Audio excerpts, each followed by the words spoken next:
সালাতের শেষে, নামাজের শেষে ইমাম সাহেব যখন সালাম ফিরায় ফেলবেন, সর্বপ্রথম যে কাজ সেটা কি? এক বর্ণনায় আসছে আল্লাহু আকবার বলবেন, এরপর 3 বার ইস্তিগফার করবেন, আস্তাগফিরুল্লাহ আস্তাগফিরুল্লাহ আস্তাগফিরুল্লাহ।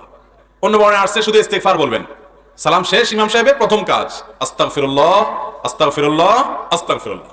এরপরে বলবেন আল্লাহুম্মা আনতাস সালাম ওয়া মিনকাস সালাম তাবারাকতা ইয়া যাল জালালি ওয়াল ইকরাম। এরপর আপনাকে আল্লাহ তৌফিক দিলে আপনি আরো বিভিন্ন দোয়া আছে সেগুলো পড়বেন। সূরা ইখলাস একবার পড়বেন, সূরা ফালাক একবার পড়বেন, সূরা নাস একবার পড়বেন, আয়াতুল কুরসি একবার পড়বেন, আল্লাহু লা ইলাহা ইল্লা হুয়াল হাইয়ুল কাইয়্যুম। এরপরে দোয়া পড়বেন লা ইলাহা ইল্লাল্লাহু ওয়াহদাহু লা শারীকা লাহু লাহুল মুলকু ওয়া লাহুল হামদ ওয়া হুয়া আলা কুল্লি শাইইন কাদির। আপনি আরো দোয়া পড়বেন লা ইলাহা ইল্লাল্লাহু ওয়াহদাহু লা ইলাহা ইল্লাল্লাহু ওয়াহদাহু লা শারীকা লাহু লাহুল মুলক ওয়া লাহুল হামদ ওয়া হুয়া আলা কুল্লি শাইইন কাদির। লা ইলাহা ইল্লাল্লাহু মুখলিসিনা লাহুদ-দ্বীন ওয়া লাউ কারিহাল কাফিরুন। লা ইলাহা ইল্লাল্লাহ ওয়া লা না'বুদু ইল্লা ইয়্যাহু লাহুন নি'মাতু ওয়া লাহুল ফাদলু ওয়া লাহুস সানাউল হাসান। এরপর আরো পড়বেন আল্লাহুম্মা আইন্নি আলা যিকরিকা ওয়া শুকরিকা ওয়া হুসনি ইবাদাতিক।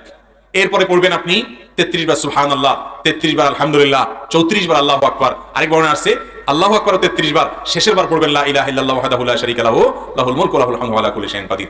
এইভাবে এই দোয়া এবং জিকিরগুলো 5 ওয়াক্ত নামাজের পর নবী করিম সাল্লাল্লাহু আলাইহি ওয়াসাল্লাম পড়তেন।